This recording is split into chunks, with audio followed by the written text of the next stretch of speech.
pertandingan playoff Olimpiade Paris 2024 antara Timnas Garuda Muda Indonesia U23 melawan Guinea yang memang nampaknya berbuah pengalaman dibandingkan dengan berbuah tiket. Seperti apa kondisinya kita akan langsung lihat bergabung bersama dengan jurnalis Kompas TV, ada Nanda Aprilia. Nanda, selamat malam. Saya paham bahwa kekecewaan pasti ada, tapi pembelajaran ini nampaknya yang lebih mahal ya, terutama bagi PSSI juga. Bagaimana reaksi mereka?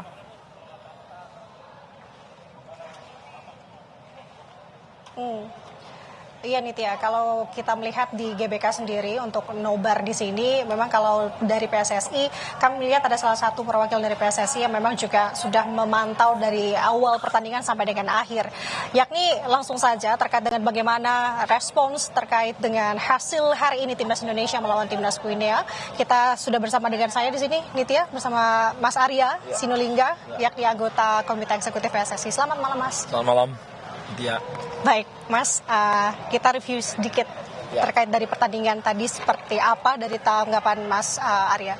Yang pasti kita hormat banget dengan para pemain Garuda Muda kita. Mereka bertarung dengan sampai terakhir tadi ya. Terus bertarung, kemudian juga apa yang didengung-dengungkan selama ini mengenai lawannya Jenuh itu kan ternyata mereka bisa imbangi.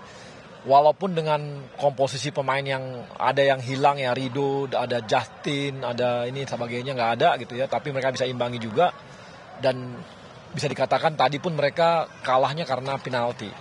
Dan banyak peluang-peluang kita juga tadi selama pertandingan sehingga bisa ada peluang-peluang kita, tapi sayangnya memang belum nasibnya kita. Tapi satu hal apa? Ini capaian yang sangat besar bagi kita.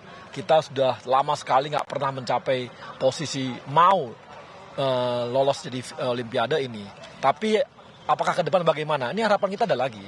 Karena anak-anak muda kita ini usianya baru 20, rata-rata 20-an sekian. Jadi punya kesempatan untuk kedua tiga. 2 tahun lagi masih bisa juga mereka main. Artinya makin matang permainan mereka. Itu. Jadi Pak Erik sangat menghargai mereka, perjuangan mereka. Dan tadi dari Paris juga Pak Erik sampaikan bahwa inilah perjuangan walaupun tidak tercapai, tapi adalah capaian yang tidak kita bayangkan gitu. Dibandingkan klub-klub negara-negara lain, persiapan mereka panjang gitu ya. Bahkan kayak tadi saya katakan juga, Uzbekistan tuh sampai 3 tahun mempersiapkannya. Mereka disatukan dalam satu klub, namanya Olimpik. Habis itu diikutkan dalam satu kompetisi Liga 1-nya Uzbek.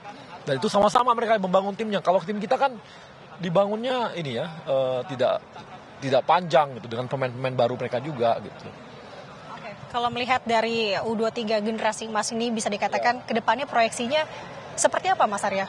Ini sebenarnya mereka kan sebelumnya mereka ada persiapan untuk timnas U20 yang untuk Piala Dunia, dan kemudian juga ini adalah yang kemarin memenangkan juga untuk SEA Games dan mereka dapat emas gitu ya. Dan sekarang masuk semifinal. Artinya memang tahapan-tahapannya ini memang naik terus gitu. Jadi ini kami bisa lihat bahwa ini peluang kita untuk maju terus ke depan masih sangat besar gitu. Ini adalah generasi muda kita yang akan terus maju, dan kita akan tambahin lagi nih pemain-pemain muda kita yang lagi dipersiapkan untuk U20-nya gitu, yang akan nanti mendorong ke atas gitu. Jadi harapan kita untuk kemajuan sepak bola Indonesia ke depan sangat besar gitu. Tapi kalau dari PSSI sendiri catatannya apa sih, Mas? Jadi evaluasi sehingga bisa Indonesia bisa lebih U23 khusus saya juga bisa bertanding di internasional. Evaluasi kita, jumlah pemain kita masih kurang. Jumlah pemain kita masih sangat banyak yang butuh. Tadi kan bisa kelihatan Rido nggak ada, kemarin kita goyah kan waktu lawan Irak gitu ya. Tapi kan memang betul ditutupi dengan yang lain, tapi bahwa jumlah pemain kita masih kurang. Jadi kita memang membutuhkan pemain-pemain yang sama tingkat kualitasnya, sehingga pelatih kita itu punya pilihan-pilihan ketika mengganti pemainnya. Itu bagian dari strategi, bukan sekedar ditopang dengan lapis 2, bukan. Tapi betul-betul dengan sebagai bagian dari strategi. Jadi evaluasi kami jelas bahwa jumlah pemain kita masih banyak yang kurang. Kita perlu menghasilkan pemain-pemain yang lebih banyak lagi nih untuk timnas kita ke depannya gitu. Kalau untuk dukungan klub dan liga di Indonesia sendiri, dukungnya seperti apa, Mas? Saya rasa dengan hari ini kan kita bisa lihat 70% tuh pemain mereka itu kita adalah pemain dari Liga 1 gitu ya. Moga-moga dengan nanti perbaikan liga yang kita lakukan juga, kan timnas sudah kita perbaiki nih. Hasilnya seperti ini. Nanti senior pun lawan Piala Dunia. Kita punya kesempatan juga nih masuk ke putaran ketiga. Artinya ini di timnas sudah ada track yang bagus gitu ya. Nah sekarang kita harus perbaiki liga kita nih. Makin perbaiki Liga 3, kualitasnya diperbaiki, seperti VAR dan sebagainya. Lihat loh, kemarin kita di AFC di U23, itu kelihatan pemain kita agak kagok itu dengan VAR. Tapi dengan hari ini, kita akan mulai pakai VAR di Liga 1, mudah-mudahan mereka sudah terbiasa dengan pemakaian VAR. Sehingga nanti ketika tanding di pertandingan resmi yang pakai VAR, mereka lebih oke lagi gitu. Berarti ke depan akan ada regulasi yang diterapkan mungkin untuk jam terbang di masing-masing klub atau seperti apa? Ya pasti perbaikan dilakukan. Tadi kan seperti tadi perbaikan di yang pasti dulu kan jadwal aja liga kita tuh bisa nggak pernah jadwalnya pas, nggak tahu kapan main. Sekarang udah jadwal udah bagus gitu. Walaupun kemarin sempat ya tarik rem Pak Erik karena mereka nggak ngasih pemain-pemain kita ke timnas U23.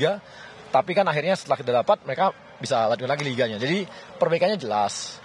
Regulasinya, sistemnya kita perbaiki pakai VAR, kemudian nanti banyak hal lain lah yang akan kita perbaiki dalam liga dan juga di youth development-nya, karena kita harus seperti yang sering saya katakan bahwa Pak Eri selalu katakan bahwa kita butuh 150 pemain untuk dari U17 sampai pemain senior, maka kita harus mencukupinya ini, yang dimana pemain mereka ini kita itu bagus, tahapannya bagus gitu. Ini yang kita ke depan sih mudah-mudahan baik ya. Amin. Kemudian yang terdekat berarti artinya akan ada kualifikasi untuk Piala Dunia.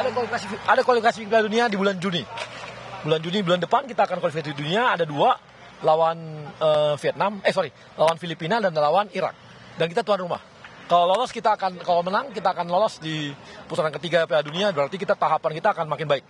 Itu juga akan jadi sesuatu hal yang besar ya dalam berapa puluh tahun mendatang ini. Yang lalu kita udah lama nggak ke posisi itu gitu, lama banget gitu. Siap, Mas Arya, ini sebagai penutup juga mungkin ya, bisa disampaikan apa apresiasi untuk timnas Indonesia? Sejauh ini kan kita sudah lihat di Piala Asia U23 kemarin, mereka juga performa sudah cukup baik, sehingga sekarang juga ada kesempatan untuk meraih tiket Olimpiade Paris seperti itu. Tanggapan Mas Arya yang akan disampaikan kepada para timnas seperti apa? Yang pasti Pak Erik selalu sampaikan bahwa kita harus berterima kasih kepada para pemain, para pelatih, support dari supporter yang besar banget. Kita tahu supporter kita kemarin di Qatar tuh mereka hampir 2/3 stadion tuh ya diisi oleh Indonesia semua tuh supporternya. Kemudian dengan semua support dari pemerintah, dari Pak Jokowi yang support kita, dari DPR yang bisa membantu kita untuk masalah proses naturalisasi, itu adalah saat ini kita mengalami sebuah dukungan, seluruhnya ini mendukung kita. Jadi kayak semesta mendukung gitu.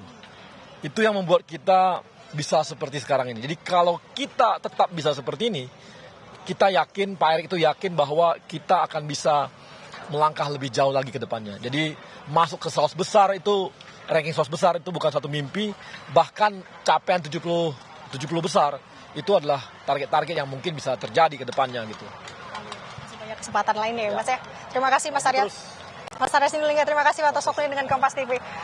Terima kasih Mas. Itu tadi Nitya, harapan besar untuk Indonesia, tidak menutup kemungkinan melihat performa Indonesia sejauh ini. Tidak hanya di Olimpiade ini saja sebenarnya untuk membuatkan tiket Olimpiade Paris. Kita sudah lihat bagaimana perjalanan timnas Indonesia U23 di Piala Asia U23 kemarin, yang dimana tadi disebutkan bahwa permainan ini semakin pemain Indonesia timnas U23 semakin baik. Makin kesini semakin baik. Harapannya ke depan tentu akan menjadi banyak harapan juga tentunya untuk para timnas U23 Indonesia.